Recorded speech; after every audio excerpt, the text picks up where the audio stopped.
Hello दोस्तों, आज हम 9th क्लास के रेखा एवं कोण के अगले वीडियो लेकर के आए हैं, जिसमें आपको पढ़ना है एक्सरसाइज 6.2 है। इसे पिछले वाले वीडियो में बता दिए थे कि रेखा किसे कहते हैं, कोण किसे कहते हैं और वे कितने प्रकार के होते हैं, और उसमें कुछ क्वेश्चन भी बताए थे। ठीक, और उसका जो लिंक है इसका डिस्क्रिप्शन हम दे देंगे, आप उस वीडियो को भी देख लीजिएगा अगर आप वो वीडियो नहीं देखे होंगे। अगर जो लोग सब्सक्राइब नहीं किए होंगे वो सब्सक्राइब भी कर दीजिएगा कि आने वाले वीडियो आपको ऑटोमेटिक प्राप्त हो जाएगा। अब देखिए, इसमें कुछ पॉइंट है। तिर्यक रेखा किसे कहते हैं, ठीक ना। तो तिर्यक रेखा दो या दो से अधिक रेखाओं को कोई दूसरी रेखा भिन्न भिन्न बिंदुओं पर प्रतिच्छेद करे तो वे रेखा क्या कहलाती है, तिर्यक रेखा कहलाती है। जैसे मान लीजिए कि ये एल रेखा हो गया और ये एम रेखा हो गया, और कोई तीसरी रेखा पी जो है इन भिन्न भिन्न बिंदु ए और बी पर क्या कर रहा है, प्रतिच्छेद कर रहा है। एल और एम रेखा को कहाँ प्रतिच्छेद कर रहा है, ए और बी बिंदु पर प्रतिच्छेद कर रहा है। पी रेखा को स्मॉल लेटर से सूचित करते हैं और बिंदु को कैपिटल लेटर से सूचित करते हैं। अब देखिए, इस प्रकार जब प्रतिच्छेद करेगा तो आपका कोण क्या होगा, 1, कोण 2, कोण 3। चूंकि रेखाएं हम कोण ही पढ़ रहे हैं, ये कोण 4 हो जाएगा, कोण 5, कोण 6, ये आपका कोण 7 हो जाएगा और ये आपका कोण 8 हो जाएगा। इसमें किसी को दिक्कत नहीं है। अब देखिए, इस कोण के कुछ युग्म जो है, कुछ जोड़े जो है, एक विशेष नाम से जाना जाता है। जैसे आप जानते हैं कि शीर्षाभिमुख कोण किसे कहते हैं, तो दो वैसे कोण जिनका, देखिए ये दो वैसे कोण देख रहे हैं, ये दोनों कोण जिनके एक शीर्ष बिंदु हो तथा ये दोनों कोणों को देखिए, इन दोनों के क्या है, एक शीर्ष बिंदु है तथा इनकी जो अन्य दो भुजाएं हैं विपरीत किरणों के दो युग्म हैं। देखिए, ये एक विपरीत किरणों का एक युग्म हो गया और दूसरा आपका हो गया ये विपरीत किरणों के एक युग्म हो गया। तो इस प्रकार से ये दोनों कोण जो बनेंगे क्या कहलाएंगे, शीर्षाभिमुख कोण बनाएंगे। और सभी शीर्षाभिमुख कोण क्या होते हैं, आपस में बराबर होते हैं। तो आपका कोण 1 का शीर्षाभिमुख कोण क्या हो जाएगा, 2 हो जाएगा, और कोण 3 का शीर्षाभिमुख कोण क्या हो जाएगा, 4 हो जाएगा। और ये शीर्षाभिमुख कोण आपस में क्या होते हैं, बराबर होते हैं। अब देखिए, इसमें हम देखेंगे कि संगत कोण क्या है। तो देखिए, पहला आपका संगत कोण हो जाएगा कोण 1 और कोण 5। देखिए, कोण 1 का संगत कोण कोण 5 हो जाएगा, जिसको कॉरस्पॉन्डिंग एंगल बोलते हैं, ये भी ध्यान में रखेंगे। दूसरा आपका हो जाएगा संगत कोण कोण 4, कोण आपका क्या हो जाएगा, 4 और कोण 8 हो जाएगा। दूसरा संगत कोण कोण 4 और 8 हो जाएगा। फिर आपका तीसरा जो संगत कोण हो जाएगा कोण 2 और 6 हो जाएगा। फिर आपका चौथा जो संगत कोण हो जाएगा कोण 3 और आपका हो जाएगा कोण 7 हो जाएगा। आप देख लीजिए, कोण 1 का संगत कोण 5, 2 का 6, 3 का 7 और 4 का आपका संगत कोण क्या हो जाएगा, 8 हो जाएगा। ये याद रहना चाहिए कि ये क्या कहलाएंगे, संगत कोण कहलाएंगे। ठीक, एकांतर अंतःकोण किसे कहते हैं, ठीक ना। तो आप देखिए कि अगर दो रेखाएं हैं, उनको कोई तिर्यक रेखा प्रतिच्छेद करती है, तो आपके इस तरह से जो कोण 2 और कोण 8 जो होंगे, कोण 2 और कोण 8 एकांतर अंतःकोण कहलाएंगे। देखिए, ये कोण 2 और कोण 8 क्या कहलाएगा। अगर हम कहेंगे कि कोण 8 का एकांतर अंतःकोण बताइए तो आप कोण 2 बताइएगा, 2 का पूछेंगे तो 8 बताइएगा। इसी प्रकार आपका क्या हो जाएगा, एकांतर अंतःकोण और क्या होगा, तो कोण 3 का क्या हो जाएगा, कोण 3 और कोण 5 क्या है, ये एकांतर अंतःकोण के युग्म है, जिसको अल्टरनेट इंटीरियर एंगल बोलते हैं। एकांतर अंतःकोण को क्या बोलते हैं, अल्टरनेट इंटीरियर एंगल, और कॉरस्पॉन्डिंग एंगल मतलब आपका हो गया संगत कोण। अब देखिए, एकांतर वहिष्य कोण। तो देखिए, एकांतर वहिष्य कोण कोण 1, पहला आपका हो जाएगा कोण 1 और कोण 6। ये देखिए, कोण 1 और कोण 6 ये बाहर है, ये दोनों रेखाओं के क्या है, बाहर है। तो इस प्रकार से ये एकांतर क्या हो जाएगा, सॉरी, कोण 1 और कोण 7 हो जाएगा, कोण 1 और कोण 7। कोण 1 और कोण 7 क्या हो जाएगा, एकांतर वहिष्य कोण हो जाएगा। दूसरा हो जाएगा आपका क्या, कोण 4 और कोण 6, ये दोनों क्या हो जाएगा, आपका एकांतर वहिष्य कोण हो जाएगा। फिर आपका कह रहा है कि तिर्यक रेखा के एक ही ओर के अंतःकोण। देखिए, तिर्यक रेखा ये है, जाहिर सी बात है, तिर्यक रेखा किसे कहते हैं, तो दो या दो से अधिक रेखाओं को कोई तीसरी रेखा भिन्न भिन्न बिंदुओं में प्रतिच्छेद करें तो आपका तिर्यक रेखा क्या हो जाएगा, पी हो जाएगा ना। पी रेखा जो है एल और एम रेखा को भिन्न भिन्न मतलब ए और बी बिंदुओं पर क्या कर रहा है, प्रतिच्छेद कर रहा है। तो यहाँ पी जो रेखा है आपका तिर्यक रेखा हो गया। तो कह रहा है कि तिर्यक रेखा के एक ही ओर का अंतःकोण, तो अंतःकोण आपका क्या हो जाएगा, तो वो पहला हो जाएगा कोण 2 और आपका हो जाएगा क्या, कोण 5। ये देखिए तिर्यक रेखा के एक ही ओर अंतःकोण है। फिर आपका दूसरा कंडीशन हो जाएगा कोण 5 कोण आपका 3 है और आपका है कोण 8। ये सभी बातें अगर आपको याद रहेगा तो रेखाएं कोण में आपको कोई दिक्कत नहीं होगा क्वेश्चन बनाने में। अब सवाल आता है कि किस कंडीशन में कौन कौन सा बराबर होता है। अगर मान लीजिए कि ये एल और एम, यदि मान लीजिए कि एल और एम क्या है, समांतर रेखाएं हैं। एल ये हो गया और ये आपका एम हो गया, दो रेखाएं होंगे। अगर ये दोनों समांतर है, समांतर रेखाएं किसे कहते हैं, तो दो या दो से अधिक रेखाओं को कितना भी आगे या पीछे बढ़ा दीजिए और कोई भी बिंदु एक दूसरे से न मिले या कोई भी उनका कटान बिंदु न हो तो वे आपके क्या कहलाएंगी, ये दोनों रेखाएं समांतर रेखाएं कहलाएंगी। जैसे रेल का पटरी, वो कभी आपस में मिलता नहीं है। तो अगर मान लीजिए कि दो रेखाएं समांतर रेखाएं हैं और उनको कोई एक तिर्यक रेखा काटे, कोई तिर्यक रेखा मान लीजिए आपका पी काटे, ठीक ना, कोई भी नाम दे सकते हैं, पी और ए और बी बिंदु पर काटे, ए हो गया और बी बिंदु पर काटे, तो इस प्रकार के जो कोण होंगे, इस प्रकार के जो कोण होंगे, इसमें क्या क्या कंडीशन होगा आप देख लीजिए। 6 हो गया, 7 हो गया, 8 हो गया। देखिए दोस्तों, इस तरह से हम ऑनलाइन इस सब का प्रूफ नहीं करा सकते हैं, बस बता सकते हैं कि आप लोग याद रखिए। अगर दो रेखाएं समांतर हो, अगर कोई तिर्यक रेखा काटे तो इनके संगत कोण बराबर होते हैं। तो ये सिचुएशन में देखिए, ये तो समझ गए कि संगत कोण किसे कहते हैं, एकांतर अंतःकोण किसे कहते हैं, एकांतर बहिष्य कोण किसे कहते हैं, तथा तिर्यक रेखा के बने एक ही कोण के अंतःकोण किसे कहते हैं। ठीक, ये बातें समझ गए। पर यही कंडीशन अगर मान लीजिए कि दो समांतर रेखाएं हो तो उसमें क्या होगा, तो उसमें आपके जो होंगे संगत कोण आपस में क्या हो जाएंगे, बराबर हो जाएंगे। संगत कोण क्या होंगे, बराबर होंगे। अगर दो रेखाएं समांतर होंगी तो उनके संगत कोण आपस में क्या होगा, बराबर होगा। मतलब कोण 3 का संगत कोण क्या हो जाएगा, 7 हो जाएगा, 4 का 8 हो जाएगा, 1 का 5 हो जाएगा, 2 का क्या हो जाएगा, 6 हो जाएगा। फिर इसी प्रकार से क्या होंगे, एकांतर अंतःकोण भी आपस में क्या हो जाएंगे, बराबर होंगे। कब होंगे, जब दो रेखाएं समांतर हो और उन्हें कोई तिर्यक रेखा प्रतिच्छेद करे तो उनके संगत कोण भी बराबर होंगे, एकांतर अंतःकोण भी क्या होगा, आपस में बराबर होगा। और क्या बराबर होगा, तो एकांतर बहिष्य कोण भी आपका आपस में क्या हो जाएगा, बराबर हो जाएगा। इस तरह से आप याद कर सकते हैं कि अगर दो रेखाएं समांतर हो और उनको कोई तिर्यक रेखा प्रतिच्छेद करे तो आपके संगत कोण क्या होंगे, बराबर होंगे, एकांतर अंतःकोण बराबर होंगे और आपके क्या होगा, एकांतर बहिष्य कोण बराबर हो जाएगा। ये चौथा भी आपका इंपॉर्टेंट है, इसको ध्यान रखिएगा कि अगर दो रेखाएं समांतर हो और कोई तिर्यक रेखा प्रतिच्छेद करे तो इस प्रकार से एकांतर तिर्यक रेखा के एक ही ओर बने अंतःकोणों का योगफल, देखिए ये एक ही ओर बने अंतःकोणों का युग्म है, ठीक ना। तो एक ही ओर बने अंतःकोणों का योगफल जो होता है एक संपूरक होता है। संपूरक कितने डिग्री का कोण होता है, तो दो ऐसे कोण जिसका योग क्या हो, 180 डिग्री हो, संपूरक कोण कहलाता है। तो इस प्रकार से इन दोनों कोणों का एकांतर तिर्यक रेखा के एक ही ओर बने अंतःकोणों के योग का क्या हो जाएगा, 180 डिग्री हो जाएगा, ठीक ना।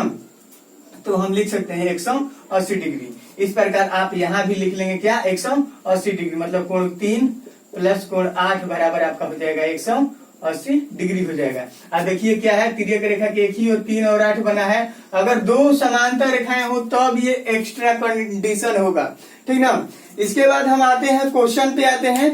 क्वेश्चन है, आकृति में x और y का मान ज्ञात कीजिए। आपका ये आकृति दिया हुआ है, फिर दर्शाइए कि AB समांतर CD। आपको क्या दर्शाना है, AB समांतर CD है। अगर आपके एकांतर कोण बराबर हो, अगर दो रेखाओं को कोई तीसरी रेखा प्रतिच्छेद करे और सिचुएशन में एकांतर कोण बराबर हो तब वे दोनों रेखाएं समांतर होंगी। अगर संगत कोण बराबर हो तब वे दोनों रेखाएं समांतर होंगी। अगर एकांतर अंतःकोण बराबर हो तब वे क्या होंगे, सब दोनों रेखाएं समांतर होंगी। और क्या हो, अगर अंतःकोणों के युग्म बराबर, अंतःकोणों के युग्म का जो सम हो वो आपका अगर 180 डिग्री हो तब वे क्या होंगे, आपस में समांतर होंगे। अगर मान लीजिए 2 रेखाएं हैं और इसके क्या हो, एकांतर कोण बराबर हो, तो ये दोनों रेखाएं क्या हो जाएंगी, आपस में समांतर हो जाएंगी। उसके अपोजिट बता रहे हैं, अगर इसके संगत कोण समान बराबर हो गया, फिर क्या होगा, अगर एकांतर कोण बराबर हो तब पर भी ये क्या होगा, दोनों समांतर होगा। मतलब अगर उसका अपोजिट हो, ठीक ना, तब क्या होगा, ये दोनों रेखाएं क्या होंगी, आपस में समांतर होंगी। उसी को हम लेकर के चलते हैं। अब देखिए एक्स और वाई का मान ज्ञात करना है, ठीक ना। ए बी समांतर सी डी है, ए बी समांतर क्या है, सी डी, ये आपको क्या करना है, बताना है। अब देखिए यहाँ पे नाम दे दीजिए, क्या दे दीजिए, पी क्यू आर और इसको एस दे दीजिए, ठीक ना। तो आप देखिए कि आपका क्या है, पी एस एक सरल रेखा है जिसपे आपका ए क्यू किरण क्या है, स्थित है। अगर किसी रेखा पे कोई किरण स्थित हो तो इस प्रकार बने आसन्न कोणों का योगफल 180 डिग्री होता है, ठीक ना। तो लिख सकते हैं, चूंकि आपका क्या है, पी एस एक सरल रेखा है, एक सरल रेखा है जिस पर किरण क्या है, आपका ए क्यू है। इस तरह से चित्र बना सकते हैं, ठीक ना। अगर नाम नहीं दिया है तो हम अपने से नामकरण कर लेंगे। तो इस प्रकार से आपका जो होगा आसन्न कोणों का युग्म जो होगा, कोण ए क्यू पी प्लस कोण ए क्यू आर बराबर आपका हो जाएगा 180 डिग्री। ये देखिए 50 दिया हुआ है, 50 प्लस आपका x बराबर 180 डिग्री हो जाएगा। इस तरह से आप x बराबर निकालिएगा तो 180 डिग्री माइनस 50 डिग्री बराबर आपका हो जाएगा 130 डिग्री। ये आपका क्या आ गया, x बराबर 130 डिग्री, ठीक। अब देखिए ये आपका जो है सी डी तथा पी एस एक दूसरे को आर बिंदु पर क्या कर रहा है, प्रतिच्छेद कर रहा है। अगर 2 रेखाएं प्रतिच्छेद करें तो उसके शीर्षाभिमुख कोण क्या होते हैं, बराबर होते हैं। ये लिख लीजिएगा, चूंकि ए बी एवं चूंकि सी डी रेखा एवं आपका पी एस है, सी डी एवं पी एस रेखा एक दूसरे को आर बिंदु पर प्रतिच्छेद कर रही हैं, आर बिंदु पर प्रतिच्छेद करती हैं। तो इस प्रकार आपका क्या होगा, शीर्षाभिमुख कोण बराबर हो जाएगा। तो इसलिए हम लिख लेंगे क्या, कोण सी आर एस बराबर हो जाएगा कोण क्यू आर डी। ये क्या हो जाएंगे, शीर्षाभिमुख कोण से हो जाएंगे, शीर्षाभिमुख कोण से। आप देखिए आपका क्या है, सी आर एस क्या है, 150 डिग्री है, और ये आपका हो जाएगा कोण वाई बराबर हो जाएगा, कोण वाई बराबर आपका क्या हो गया, 150 डिग्री हो जाएगा। अब आप देखिए लिखेंगे क्या, कि चूंकि आपका कोण एक्स बराबर कोण वाई आ गया, क्या आ गया, कोण एक्स बराबर ये आपका 150 है, देख ले रहे हैं, ये आपका ये आपका 130 है, बुक में देख लीजिएगा, ये आपका 130 है, तो यहाँ पर भी आपका क्या हो जाएगा, 130 हो जाएगा, ठीक ना। तो इस प्रकार से कोण एक्स बराबर कोण वाई आपका क्या आ गया, बराबर आ गया, ठीक ना। तो कोण एक्स और कोण वाई क्या है, इन कोण एक्स तथा वाई जो है एकांतर कोण के अंतःयुग्म है। लिखेंगे क्या, कि चूंकि कोण एक्स तथा कोण वाई एकांतर कोण के अंतःयुग्म है, इसलिए चूंकि एकांतर कोण के अंतःयुग्म अगर बराबर हो, ठीक ना, इस तरह से कोण एक्स बराबर कोण वाई हो जाएगा जो एकांतर कोण के अंतःयुग्म है, इसलिए आपका हो जाएगा क्या, ए बी समांतर सी डी हो जाएगा। तो उसके बाद आप नीचे लिख लीजिएगा, इसलिए ए बी समांतर सी डी। चूंकि जगह की कमी है तो आप लिख सकते हैं कि इसलिए ए बी समांतर सी डी, ठीक ना। इस तरह से आप क्वेश्चन को बना सकते हैं। अगर एक बार में नहीं समझ में आया तो इस वीडियो को एक बार और देख लीजिए, ठीक। अब हम आते हैं अगले क्वेश्चन पे। अगला क्वेश्चन आपका यही कह रहा है कि ए बी समांतर सी डी, फिर आपका सी डी समांतर ई है। आप आकृति को देखिए, दूसरी आकृति को आप देख लीजिए और उसको भी बना सकते हैं। और क्या है, y रेशियो z बराबर 3 अनुपात क्या है आपका 7 हो तो x का मान ज्ञात करें, ठीक ना। आपकी 3 रेखाएं दे दी गई है, तीनों रेखाएं जो है क्या है, एक दूसरे के समांतर हैं, और इस प्रकार आपका वाई रेशियो जेड बराबर 3 रेशियो क्या दे दिया है, 7 दे दिया है। तो आपको क्या ज्ञात करना है, इस एक्स का मान ज्ञात करना है। अब देखिए आपका क्या है, सॉल्यूशन में लिखेंगे, चूंकि ए बी समांतर सी डी और आपका क्या है सी डी समांतर ई एफ, ठीक ना। तो इस प्रकार आप देखिए कि ए बी समांतर सी डी है और सी डी समांतर ई एफ है, तो इस प्रकार से ये तीनों क्या होगा, आपस में समांतर होगा। जाहिर सी बात है ये तीनों आपस में समांतर होगा, ठीक। तो आप देखिए, आप यहाँ पे देखिए, चूंकि ए बी समांतर सी डी, ठीक ना, तो इसलिए आपका हो जाएगा, देखिए कोण एक्स प्लस कोण वाई, कोण एक्स प्लस कोण वाई बराबर आपका हो जाएगा 180 डिग्री। आपको लिखना होगा तो लिख सकते हैं, चूंकि समांतर रेखाओं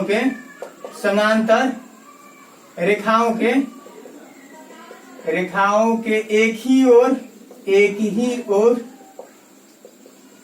बने अंतः कोणों का युग्म, अंतः कोणों का युग्म क्या होता है, 180 डिग्री होता है। कितना होता है, 180 डिग्री होता है, ठीक ना। ये देखिए, ये क्या है, एक ही और अंतःकोण का युग्म है, एक्स प्लस वाई बराबर आपका क्या हो जाएगा, 180 डिग्री हो जाएगा। इसे चाहे तो समीकरण 1 मान सकते हैं। फिर आपका क्या है, फिर लिखेंगे क्या, चूंकि अब लिख सकते हैं क्या कि चूंकि आपका क्या है, ए बी समांतर क्या है, ई एफ है, चूंकि ए बी समांतर ई एफ लिख सकते हैं, चूंकि ये सब एक दूसरे के समांतर है। तो इस प्रकार आपका हो जाएगा कोण एक्स बराबर हो जाएगा, कोण एक्स बराबर कोण जेड हो जाएगा। ये हो जाएगा क्या, एकांतर अंतःकोण से, एकांतर अंतःकोण से। अगर दो रेखाएं समांतर हो तो इस प्रकार से बने एकांतर अंतःकोण क्या होते हैं, आपस में बराबर होते हैं, ठीक है। अब यहाँ से हम क्या करेंगे कि चूंकि आपका दिया हुआ है क्या कि y रेशियो जेड बराबर 3 रेशियो 7 है, y अपॉन में जेड बराबर क्या है, 3 अपॉन में 7 है, ठीक ना। तो इस प्रकार आप मल्टीप्लाई कीजिएगा, तिरछा तिरछी गुणा कीजिएगा, तो 3 जेड बराबर आपका हो जाएगा, 3 जेड बराबर क्या हो जाएगा, 7 वाई हो जाएगा, या जेड बराबर क्या हो जाएगा आपका, जेड बराबर 7 वाई बटा में 3 हो जाएगा। आप देखिए इसको समीकरण 2 ले लीजिए, तो समीकरण 2 से आपका x बराबर हो जाएगा क्या, 7 वाई बटा में 3 हो जाएगा। 7 कोण वाई भी लिख सकते हैं, 7 कोण वाई बटा 3 हो जाएगा, ठीक ना। अब कोण x का मान समीकरण 1 में रख दीजिए, कोण x का मान कहाँ रख दीजिए, समीकरण 1 में। तो लिखेंगे क्या कि कोण x का मान लिख लीजिए, कोण x का मान समीकरण 1 में रखने पर, समीकरण 1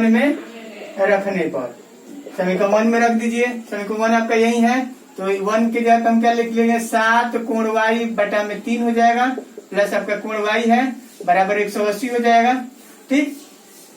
अब देखिए 3 एलसीएम हो जाएगा, इसको आप हल कर लीजिए, 3 एलसीएम हो जाएगा, तो 7 कोण वाई प्लस 3 कोण वाई बराबर आपका 180 डिग्री हो जाएगा, ठीक ना। इस प्रकार 7 3 क्या होता है, 10 होता है ना, 10 कोण वाई बटा 3 बराबर 180 डिग्री हो जाएगा। तो कोण वाई बराबर हो जाएगा 180 गुणे 3 बटा में 10, ठीक ना। इस प्रकार से 54 डिग्री हो गया कोण वाई बराबर। जब कोण वाई बराबर आपका 54 डिग्री हो गया, तो आप चाहें तो कोण एक्स बराबर भी निकाल सकते हैं, क्योंकि कोण एक्स बराबर क्या है, कोण 7 वाई बटा में 3 है, ठीक ना। तो इसलिए आपका कोण एक्स बराबर हो जाएगा 7 कोण वाई बराबर क्या है, 54 है ना, 54 कर दिए और अपन में क्या हो जाएगा आपका 3 हो जाएगा, यही है ना, ठीक। तो इस तरह से आप गुणा कीजिएगा, तो 3 3 8 24 18 7 26 126 जो हो जाएगा आपका कोण एक्स बराबर हो जाएगा। आप अपने तरीके से भी हल कर सकते हैं, ठीक ना। इस प्रकार अगले क्वेश्चन को भी आप लोग बनाइएगा, ठीक ना। इसके लिए कहिएगा, तो लास्ट में जब रेखाएं और कोण खत्म हो जाएगा, तो जो आपका इम्पोर्टेंट क्वेश्चन रहेगा उसके अनुसार आप फीडबैक बताइएगा कि हमको इस क्वेश्चन में दिक्कत है, तो उसी के अनुसार हम क्या करेंगे, आपको अगले वीडियो में लेकर के आएंगे।